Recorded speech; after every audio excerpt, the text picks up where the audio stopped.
I was 10 years old when Grandma came to live with us.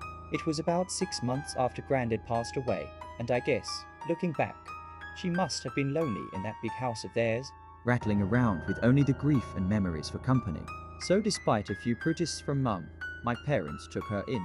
There were no protests from me, none at all.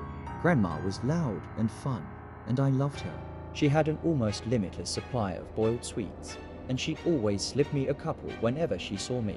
She was always the first to stick up for me when I got in trouble too. But it was her stories I loved best. Grandma had all kinds of stories. Stories about growing up during World War II, and stories about the things she'd get up to with her friends on the south coast after her family had been evacuated. Sad stories, funny stories, adventure stories, but it was her scary stories that were my favorite. Grandma had lots of scary stories. She told me she dabbled in the occult when she was a teenager, trying out Ouija boards with her friends. Tarot cards, fortune telling, all that stuff. Most of the stories I'd laugh off, or forget about not long after she was done telling them. But there were a couple that really did spook me a bit. I was only 10 at the time, you have to understand. And Grandma certainly knew how to bring the stories to life. She'd shut the lights in my room so only the glow of the night sky shone through the curtains, and she'd shuffle in real close. Close enough so I could see the wrinkles on her face, and smell the boiled sweets on her breath.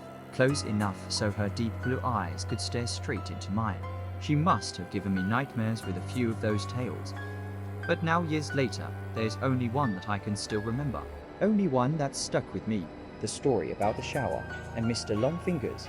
Grandma told me about Mr. Longfingers one night after I asked about her baths. Grandma used to love her baths.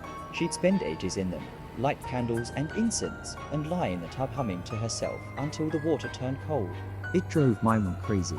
But when I asked her why she loved them so much, she said it was the only place she could relax. It was the only place that was safe for her to relax.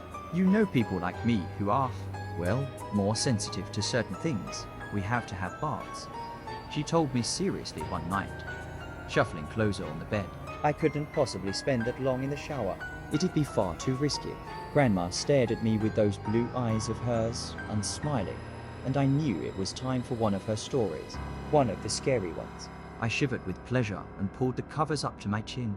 Why is it risky, Grandma? She half turned to look out the window, watching me from the corner of her eye, pausing for effect.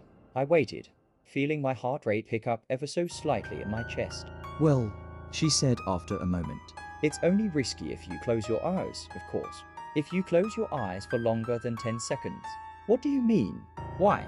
Well, do you ever play that game in the playground with your friends? The one where someone